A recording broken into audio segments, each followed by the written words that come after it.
buenos días, ¿cómo estamos? Bien. Antes de empezar, yo nada más quisiera decir cuánto amo esta iglesia. De veras, City Church es una bendición.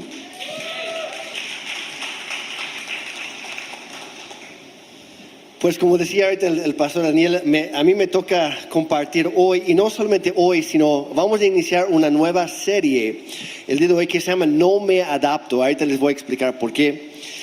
Pero entonces me van a estar viendo un poquito más aquí enfrente en las próximas semanas, y yo espero, les pido su paciencia, su aguante, su amor, en todo momento. El día de ayer estaba platicando con un amigo que bueno, desde hace años me dice: Jeremy, sigues hablando bien chueco. Entonces, si es la realidad, no sé si estaba bromeando o no, pero ahí me botan algo, me avisan, me gritan, lo que sea. Si tengo que repetir algo, lo que sea, pero a fin de cuentas no venimos para escucharme a mí, sino a Dios, ¿verdad? Entonces, Padre, gracias por este tiempo, gracias porque tú eres bueno. Y gracias porque tú nos vas a hablar el día de hoy. Te pedimos que tú abras nuestro corazón, nuestros oídos, incluso nuestra mente, para escucharte a ti y entender lo que nos estás hablando, que podamos ponerlo en práctica y producir mucho fruto para tu gloria y tu reino. En el nombre de Jesús, todos dijeron amén y amén. Bueno, entonces, como digo, esta serie se llama No Me Adapto, y vamos a estar viendo un poco la vida de Daniel. Y cuando yo sé que el profeta Daniel fue un personaje muy famoso en el Antiguo Testamento, y cuando escuchas el nombre de Daniel, no el pastor, sino el profeta de la Biblia, ¿qué es lo primero que viene a tu mente? Para algunos seguramente unos leones hambrientos, otros a lo mejor un horno de fuego, para otros unas visiones medias extrañas y unas profecías que quién sabe qué significan, y otras cosas por el estilo, ¿sí o no? Pero la verdad es que lo más importante que podemos aprender de la vida de Daniel no son ni los sueños, ni visiones, ni tampoco los leones, las historias grandes, sino cosas que muchas veces pasamos por alto. Y si nos enfocamos nada más en las historias más conocidas y luego empezamos a sacar conclusiones para nuestras vidas, vamos a darnos cuenta que no necesariamente sus historias y su vida se alinea totalmente con lo que estamos viviendo nosotros. Voy a dar un ejemplo. Si lees la historia de Daniel con los leones, que pasa toda la noche ahí, y fue un castigo de sus enemigos, no de Dios, y Dios envía un ángel para cuidar a Daniel y cierra la boca de los leones hambrientos, y básicamente los convierte en sus mascotas, sus gatitos ahí, que se acuestan con él toda la noche, y en la mañana se despierta y están: no, pues ya es mi nueva familia, y sale. ¿Qué pensamos nosotros? No, pues yo también puedo enfrentarme a cualquier león hambriento, o aquí en Oaxaca, no sé, algún jaguar o algo así, y no me va a pasar nada porque Dios va a mandar un ángel, y te conviertes en el desayuno del felino. ¿Me explico? O sea, no estoy diciendo que Dios no hace milagros. Lo que estoy diciendo es que no todo en la Biblia podemos nada más apropiarnos solo porque alguien más lo pasó así. O sea, hay cosas que Dios nos quiere enseñar a través de las historias, principios, pero no necesariamente nos está retando a replicar cada historia que encontramos. Y que bueno, porque hay un montón de historias que no son de las buenas. Entonces no hay que nada más hacer todo. A lo que voy es que la realidad de la historia de la iglesia es que los mejores del pueblo de Dios muchas veces han sido los que han sufrido lo peor que ofrece este mundo. Y yo sé que a lo mejor eso no es muy alentador el día de hoy, pero aguántame un poquito, les voy a explicar un poco de esto. Sí o no, cosas malas suceden a las personas buenas y justas todos los días. ¿Están de acuerdo?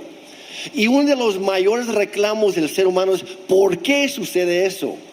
Y pensamos, muchas personas incluso enseñan erróneamente que no, hazte cristiano y las enfermedades se van. Hazte cristiano y el sufrimiento desaparece. Hazte cristiano y vas a tener una vida fácil y perfecta. Hay algunos que incluso escriben libros sobre eso o enseñan eso del púlpito. Y perdóname, si así te presentaron el Evangelio, te presentaron una versión muy rebajada del Evangelio de Dios. Porque la vida cristiana no se trata de tener una mejor vida aquí en este mundo, sino tener una mejor vida después. Y como cristianos somos llamados a vivir no por este mundo, sino para vivir para la eternidad. ¿Están conmigo?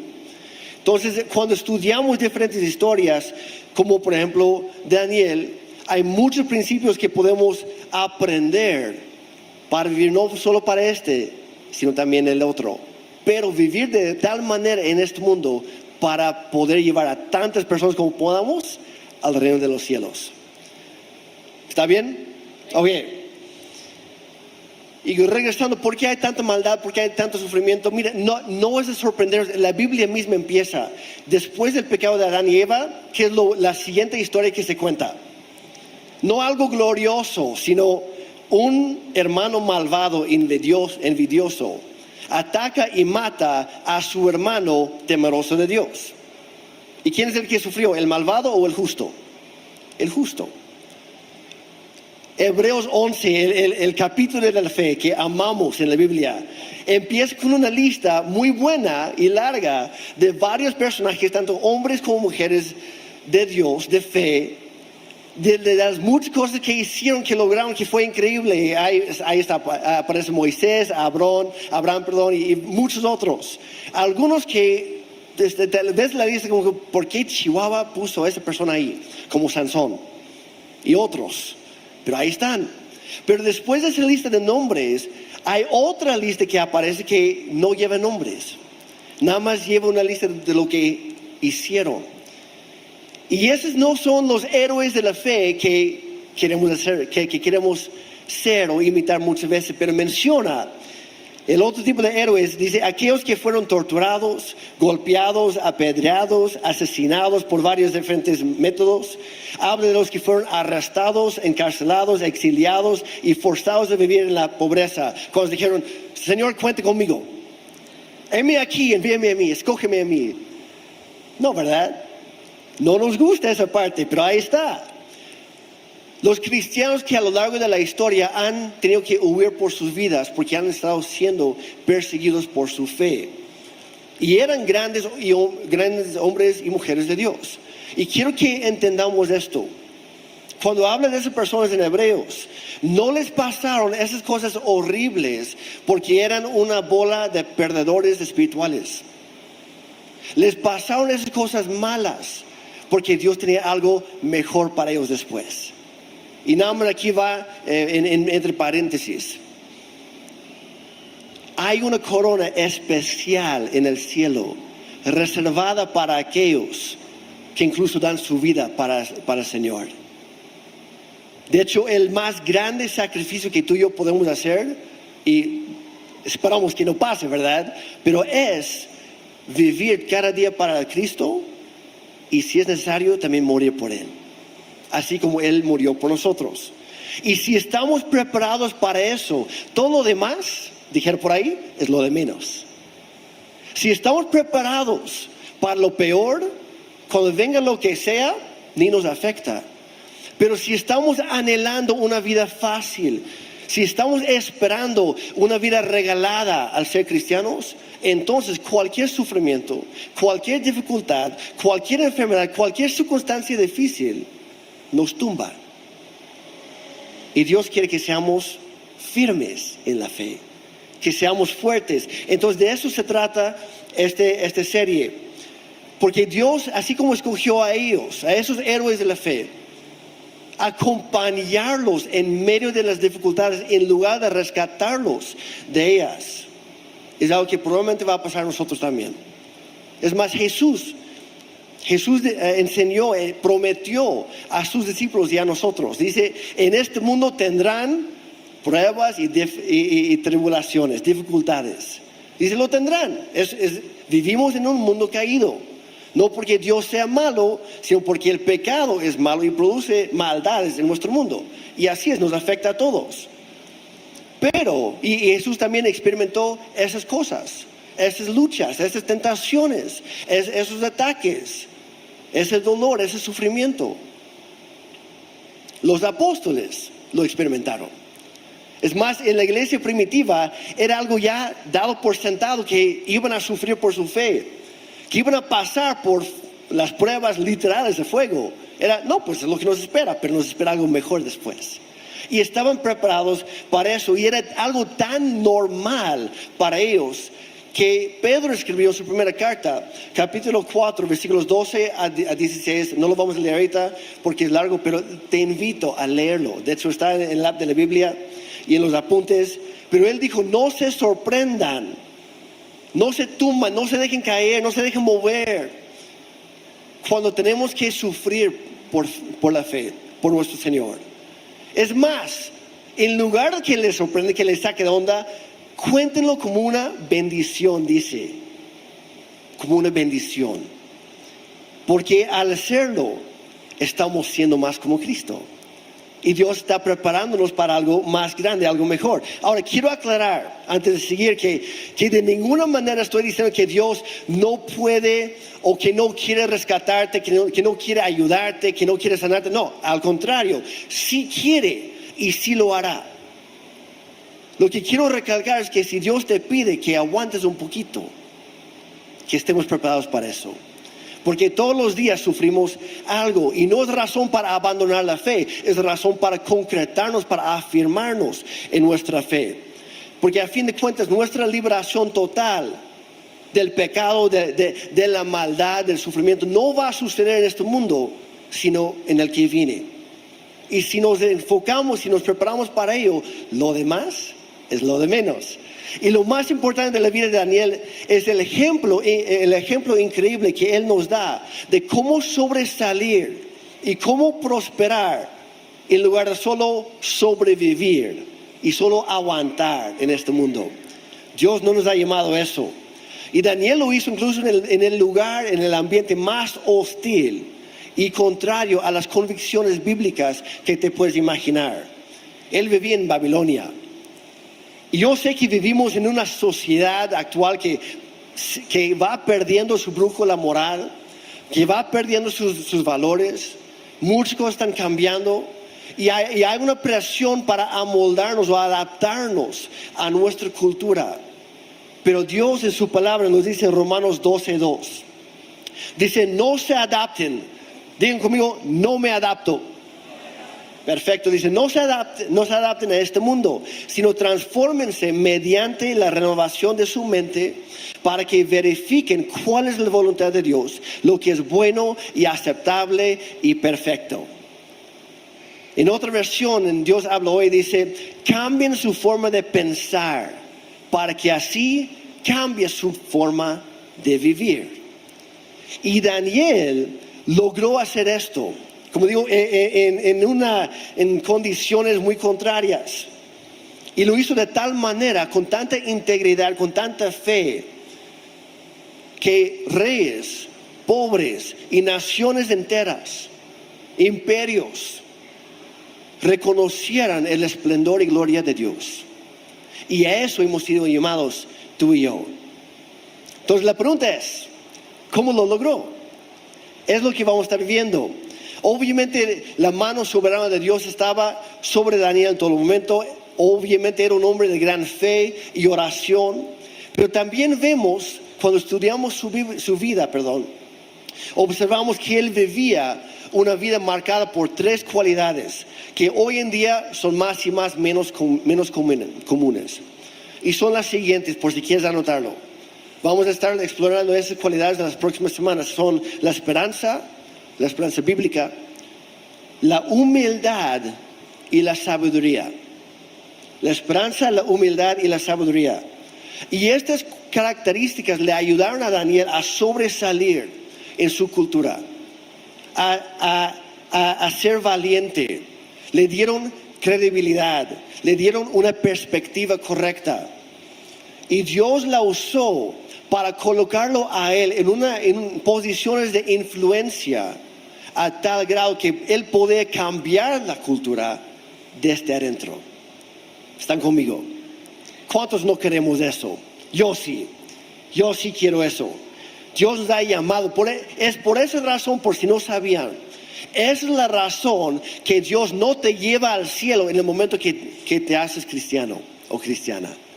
En el momento que entregue su vida a Cristo, lo más fácil sería, ya está asegurado, garantizado, vámonos. ¿Por qué Dios ha dejado su iglesia aquí en el mundo? Que está lleno de maldad, lleno de sufrimiento, lleno de tantas cosas.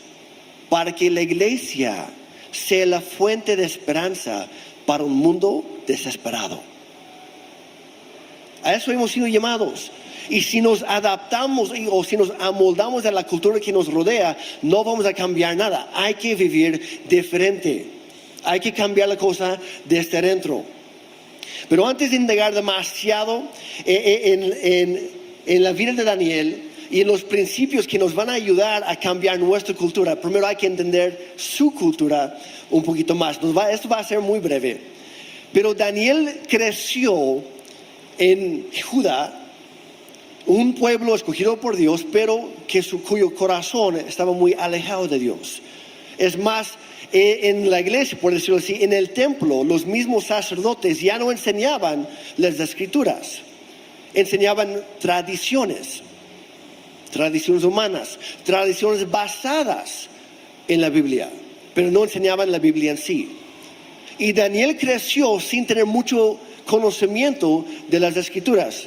De hecho, dicen los historiadores que probablemente lo único que sabía Daniel era lo de la dieta para los judíos, nada más, las reglas alimenticias.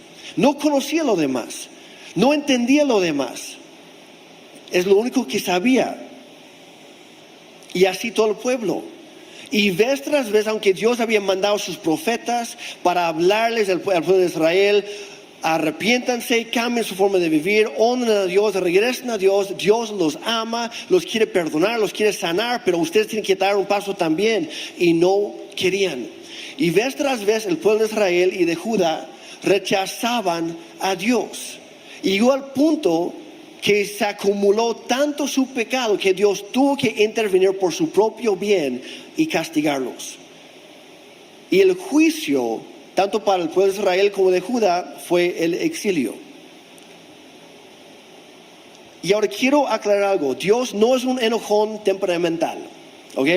No está esperando castigarte en el primer momento que se te va la onda. No, a Dios no le falta paciencia. Al contrario, es un fruto del Espíritu Santo. Y la disciplina y los juicios de Dios siempre son perfectos, tanto en el tiempo como en la forma y en la magnitud en que suceden. Son perfectos. Nunca son inmerecidos ni tampoco fuera de lugar. Cuando se trata de sus hijos, y vamos a hablar un poquito más de esto la próxima semana, pero incluso sus juicios más severos siempre son llevados a cabo con nuestros mejores intereses en su mente, para nuestro bien, siempre con el propósito de participar de su santidad, de hacernos más como Él. Dice en Hebreos 12, empezando en la segunda mitad del versículo 10 y el 11, dice: la disciplina de Dios siempre es buena. Digan conmigo, buena. Hay que creerlo ahora. La disciplina de Dios siempre es buena para nosotros, a fin de que participemos de su santidad. Ninguna disciplina resulta agradable a la hora de recibirla. ¿Estamos de acuerdo? Dice, pero después, dice al contrario, es dolorosa, pero después produce la apacible cosecha de una vida recta para los que han sido entrenados por ella. Y Dios nos está entrenando. Y hay que darnos cuenta, todo lo que sucede en nuestra vida es entrenamiento. Dios nos está entrenando para algo que viene después. Yo me acuerdo, estaba leyendo en mi Biblia hace unos días y me topé con ese versículo en Jeremías 12. Y Jeremías es conocido como el profeta chillón, ¿ok? De ahí viene mi nombre y yo también soy medio chillón, pregúntame a mi esposa, ¿ok? Él lo puede confirmar. Viene del nombre, no es mi culpa, así soy. No demasiado, Dios está trabajando conmigo. Pero él chillaba y él lloraba, tanto por su pueblo como para sí mismo. Y decía, Dios, pero ¿por qué a mí? Yo no quería esto, tú me escogiste, pero yo no tenía opción. En un versículo dice, tú me sedujiste, Dios, y yo me dejé seducir por ti. Me dejé llevar. Yo no quería esto. Yo quería algo diferente. Y Dios le habla en ese momento, dice, Jeremías, Vamos a entender esto. Si no puedes correr con los hombres, ¿cómo vas a correr después con los caballos? Te estoy entrenando para algo más fuerte, más grande después, pero tienes que atravesar lo que estás pasando ahora.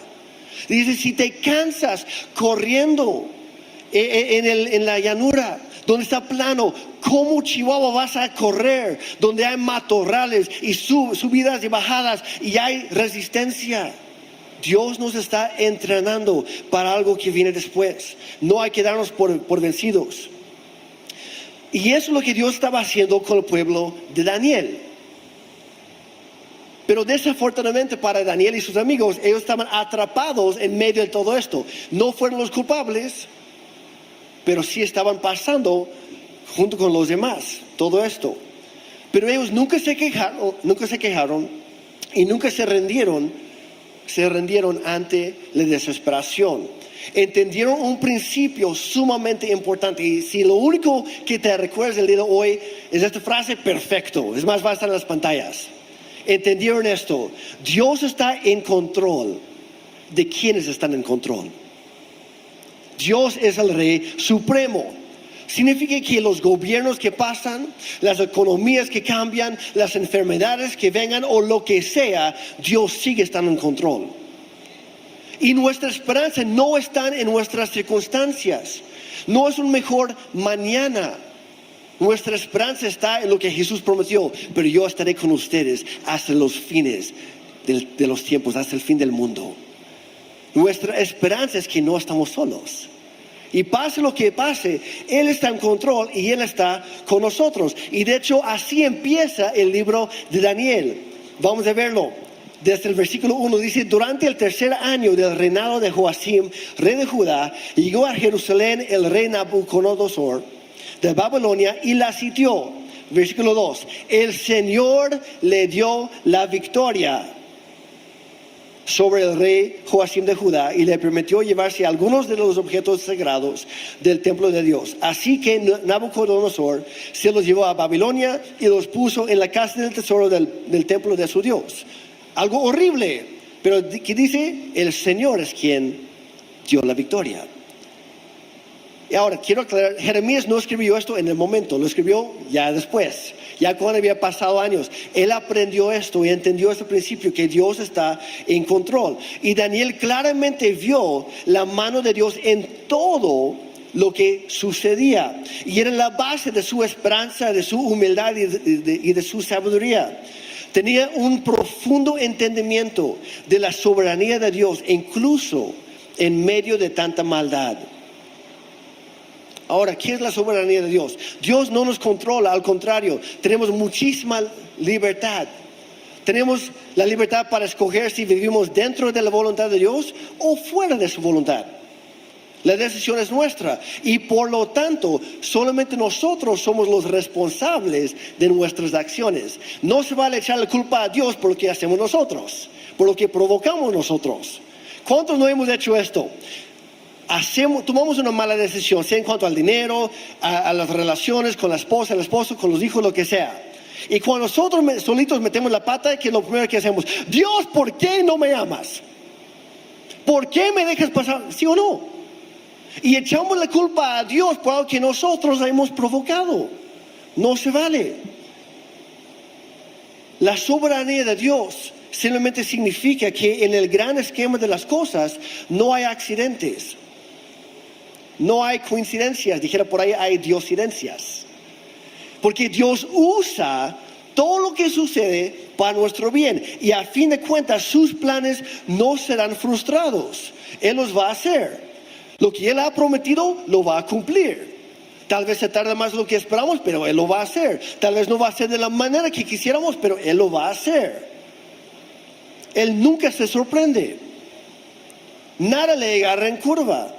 Y al final del día vamos a darnos cuenta que todo trabaja en conjunto para nuestro bien, porque somos el pueblo de Dios. Somos sus hijos. Todo es para su gloria. Romanos 8:28 dice: y sabemos que Dios hace que todas las cosas, digan todas las cosas, todas, es un término bastante amplio. todas las cosas cooperan para el bien de quienes lo aman a Él y son llamados según el propósito que Él tiene para ellos. Dios tiene un propósito para tu vida. Y si tú amas a Él, significa que Él va a usar todo lo que sucede para tu bien. Pero el bien de acuerdo a Dios y no el bien de acuerdo a nosotros. Que a veces hay cierta diferencia ahí. Incluso en las circunstancias más difíciles de nuestra vida, Dios sigue trabajando para nuestro bien. Su reino vendrá, su voluntad se hará, tal como Jesús oró en el Padre Nuestro. Y Daniel nunca olvidó que su Dios era mucho más grande y poderoso de lo que Babilonia lo era, de lo que el rey malvado era, de lo que su cultura era. Él entendía esto, que Dios está en control de quienes están en control. Siempre ha sido así y así siempre será, incluso en el lugar más oscuro y horrible. Babilonia, tanto en la historia como en la Biblia, es sinónimo de la maldad misma, es la personificación de la maldad, de hecho, de la rebelión, de la oposición, tanto humana como espiritual, en contra de Dios. Y el rey de Babilonia, los diferentes reyes, eran reyes malvados. Nabucodonosor era ególatra, era brutalmente cruel, era vano, era irrazonable y tenía un temperamento asesino. Literal, él asesinaba a la gente por las razones que fuera, nada más buscaba excusas. Construir una estatua, ¿no estás adorando mi estatua? Cuello. Soñé algo raro, ¿qué soñé? Cuello. Haz esto, ¿no quieres? Cuello. O sea, él buscaba pretextos para matar a la gente, era sumamente cruel. Babilonia como imperio era conocida por sus influencias demoníacas. La religión era satánica y en todas las escuelas se enseñaba astrología y ocultismo, cosas que Dios prohibía. Y para el colmo, Daniel y sus 3 amigos fueron obligados a estudiar en estas mismas escuelas durante 3 años con tal de volverlos brujos certificados. Satanás siempre quiere corromper lo que Dios tiene para ti. Y va a tratar de colocarte en lugares y situaciones que para ti, para mí, son imposibles. Pero si nos mantenemos firmes en las promesas de Dios, en su palabra, entonces vamos a atravesar eso y Dios lo va a usar para su gloria. Hubo un ataque contra su identidad, igual como nosotros. A ellos les cambiaron los nombres. Daniel significa Dios es mi juez. Es una relación directa. Sé quién soy porque sé quién es Él. Y le cambiaron el nombre a Belsasar, que significa el príncipe de Bel. Bel es el mismo término en el lenguaje de Babilonia que en hebreo o arameo de Baal. Significa Señor, pero no el Señor de señores, sino un demonio. Entonces, literal, era cambiar su identidad de Dios es mi juez a príncipe de Satanás. Es como si te llamaras cristiano, Cristian, lo que significa cristiano, y te empezaron a llamar príncipe de Satanás. O sea, es lo que fue para Daniel y sus amigos. Le dieron una comida prohibida. Y ojo, aquí es lo único que Daniel sí sabía. No, esto no puedo comer. Lo siento. Lo demás no entiendo, pero esto no voy a hacerlo. Y buscó un trato ahí con el jefe, le dieron chance. Pero era un ataque contra su identidad, en contra de su conexión con Dios. Y ya el último, algo que nunca se enseña en la escuela dominical, por alguna razón. Daniel y sus amigos fueron castrados. Atacaron su identidad como hombres. Porque en civilizaciones antiguas, el hombre que no tenía hijos, sus tierras, sus bienes, sus posesiones pasaban a alguien más. Y al paso de los años desaparecía su mismo nombre de la historia. Es como si nunca hubieran existido. Y hombres y mujeres así, por lo general, eran considerados malditos por Dios. Satanás usó todo lo que pudo para atacar la identidad, el llamado y el propósito de Daniel y sus amigos. Quería adaptarlos y moldearlos a la cultura pagana. Y esa era la situación de Daniel. Sus sueños en un solo día de repente se volvieron una pesadilla. Pero en medio de esa pesadilla apareció Dios.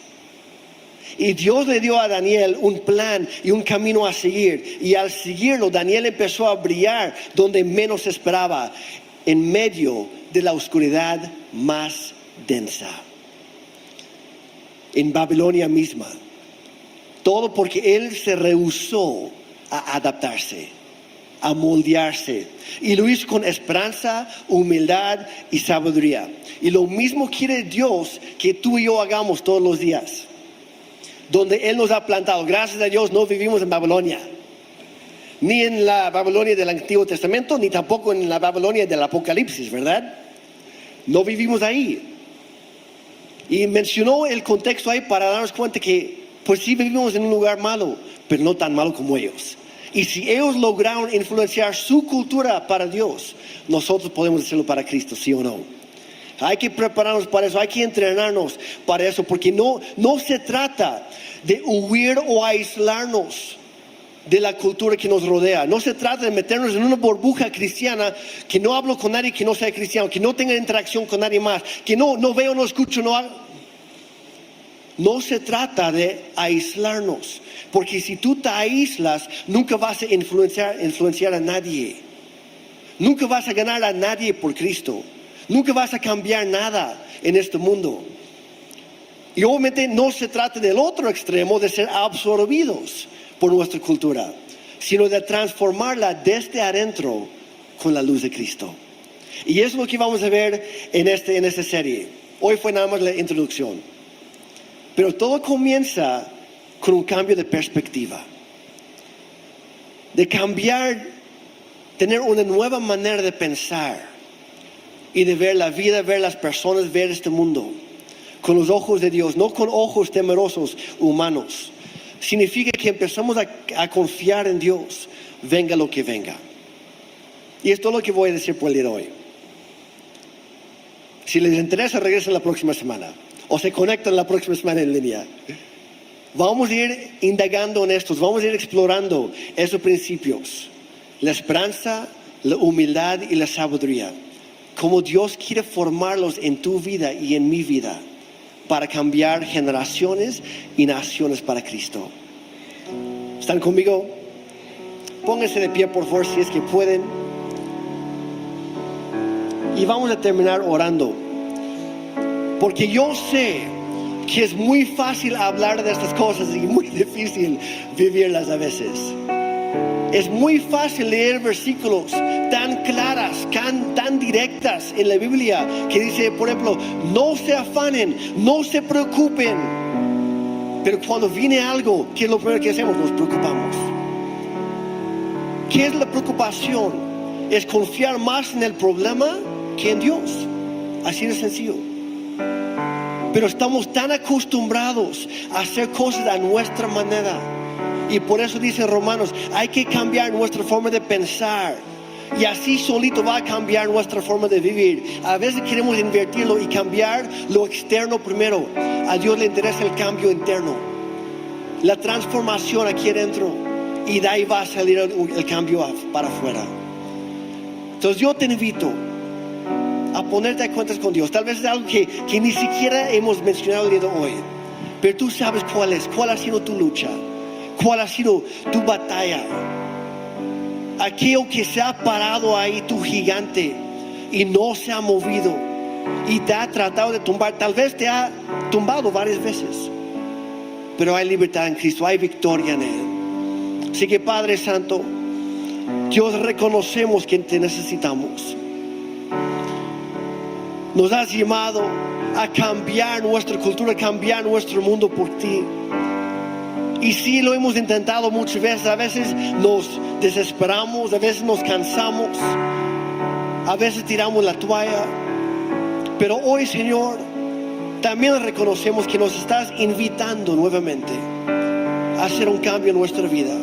Y eso inicia al reconocerte a ti en nuestra vida, en nuestro corazón, en todo lo que hacemos, en todo lo que somos. Padre, te necesitamos.